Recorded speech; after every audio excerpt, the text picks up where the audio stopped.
Hello, hello, hello. I'm Amber Almond Hall with Amber Almond Real Estate, and I am talking to you guys today about pricing your home in a downshifting market. Because there is a lot of controversy, a lot of confusion, a lot of like, no, I can get more for my home. And so I just thought it would be helpful to come out and talk to y'all just a little bit about what strategies I'm using personally, what I have and haven't seen other agents doing, and how we're staying top of mind in this downshifting market to get properties sold. And it's still happening. So, first, I want to tell y'all that this is a really, really fun window of opportunity if you have to or want to sell your house, okay? You don't have to sell your house to be able to sell your house right now. So, in most of the scenarios that I'm seeing right now, unless you bought your house in the last 6 months, you have equity in your home, okay? So, if you bought your house in the last 6 months, that's going to be a little bit iffy. But if you bought your house more than 6 months ago, you have equity in your home. And that's this fun window that we can work with. Okay. So I have a few cases where I comped out a property in February.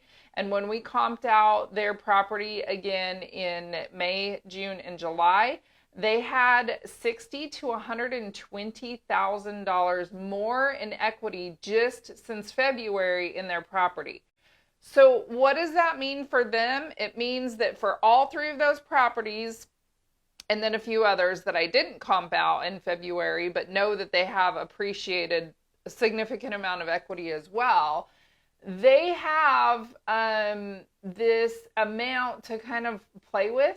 Nobody wants to lose money, but when you look at how much money has increased in property values in the last 6 months, 1 year, 2 years, 3 years, 4 years, the numbers are insane. And I think you've been following the trends. If not my trends, then the national trends, like national news and that kind of stuff. Everybody's saying like 30% year over year. Now, that also depends on the market that you're in specifically. I follow North Austin and Salt Lake City area. Okay, so Texas and Utah. Texas and Utah markets, both are trending very, very similar to each other. They're lagging about 6 weeks. So we saw prices start to drop in North Austin, Texas, about end of April, beginning of June. We saw the same trend start to happen more to the middle of and end of July. But how do you price a home in this market where things seem to be shifting downward a little bit? And how do you know when you're in that safe zone? Okay. Number one, do you have to sell or do you want to sell? And what is your threshold for each of those? And these are pertinent questions that I ask my seller every single time. Unfortunately, in a few of the situations, it's been divorce situations. And so naturally, they want to sell. They don't want to keep the property for one reason or another. They don't want to rent the property. It's just time to sell the property and take the equity, split it, and move on with life. Totally understandable. It's an unfortunate situation, but totally understandable. In a couple of situations, I've had sellers that don't have to sell, but they just want to reposition. They want to pay off debt. They want to be able to get into another property. And that's been really fun to see as well, that they can take that equity. And now that the property is sold, we're in this downshifting market where a lot more inventory has become available, which gives buyers options to be able to look at more homes, to get what you want, to be able to make a decision. You're not having to see a house and write an offer and get told yes or no.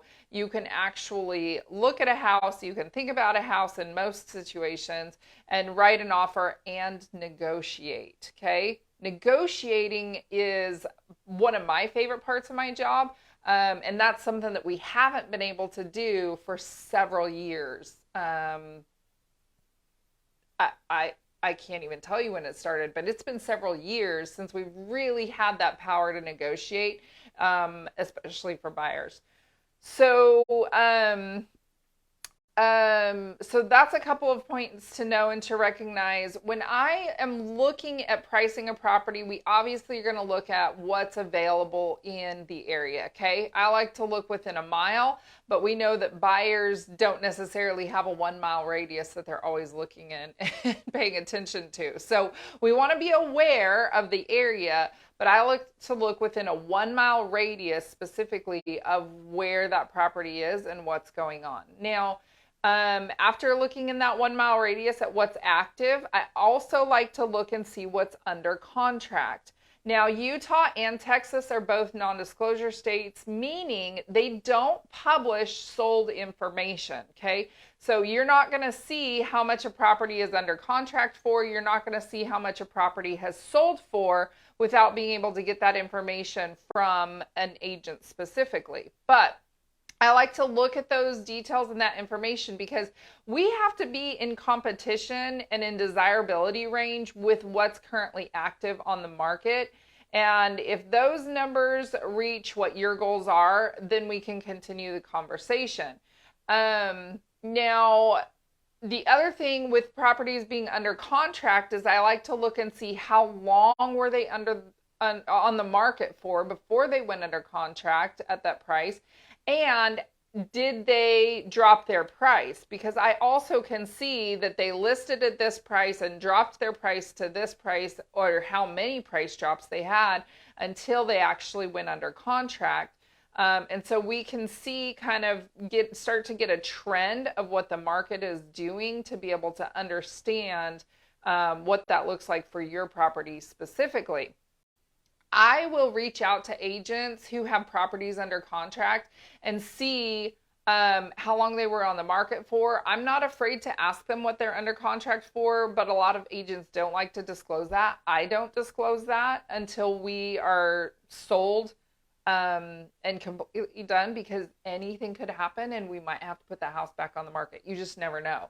So I don't blame them for not disclosing, but some agents have no problem disclosing what they're selling for, and that just helps to know, especially if they've already had their appraisal done and had no issues and are moving forward in that situation as well. So that's another piece of information I'll look at. Another piece of information that a lot of people are not taking into consideration, excuse me, is builders. If you have builders in your area, and I don't care if it's 1 mile or 5 miles, if you have building going on in your area, this is going to play a big deal because builders have incentives.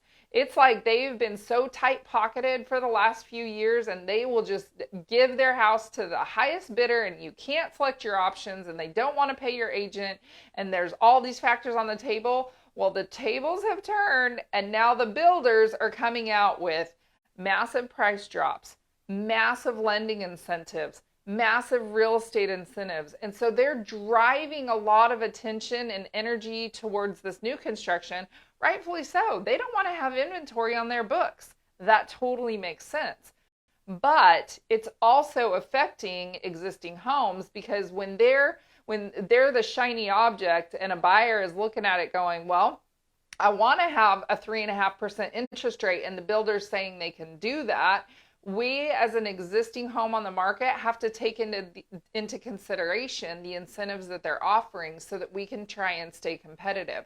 We might have to offer closing costs on the table for the buyer to be able to buy down their interest rate and feel comfortable with what they can do in the lending situation, for it to make sense for them. So these are things that are playing out in the bigger picture of things, that it's very, very, very important for you to work with an agent who knows the area, who knows all of these different avenues to pay attention to as well. Just going and pulling sold data and information is going to leave you behind in the dust. You're going to be the highest priced home. You're going to be the least desirable. You're going to be on the market the longest if you're only relying on sold data, because it's downward shifting now. So homes that have closed 30, 60, 90 days ago, they were still getting multiple offers. They were still getting high traffic and high interest. And now that things have shifted, now that gas costs more, now that groceries cost more, now that people are wanting you to not work from home and you have to drive into the office, all of these things play into not just those things, the interest rates being higher. All of these things on the table now cause people to go, well, how far do I want to drive to the office or to a metropolitan area where lots of the jobs are? How far do I want to be from schools and from grocery stores and from shopping and restaurants and all of those types of things too? Buyers are taking these things into consideration, and so sellers have to pay attention and have to be aware and have to stay competitive in all of these things. So it's very important to work with an agent who pays attention to all of these details. What is active on the market? What's your competition? What's under contract? How long is it taking to get under contract? What's that ratio of list price to contract price and then contract price to sold price? And what does that trend look like specifically? And then what are builders doing in your area that are drawing attention towards them, so that you can know what those incentives are and you can stay competitive in your area. If you're looking for pricing and strategy on your home specifically, give our team a call. We can take a look at your property, your location, your details. It matters to us.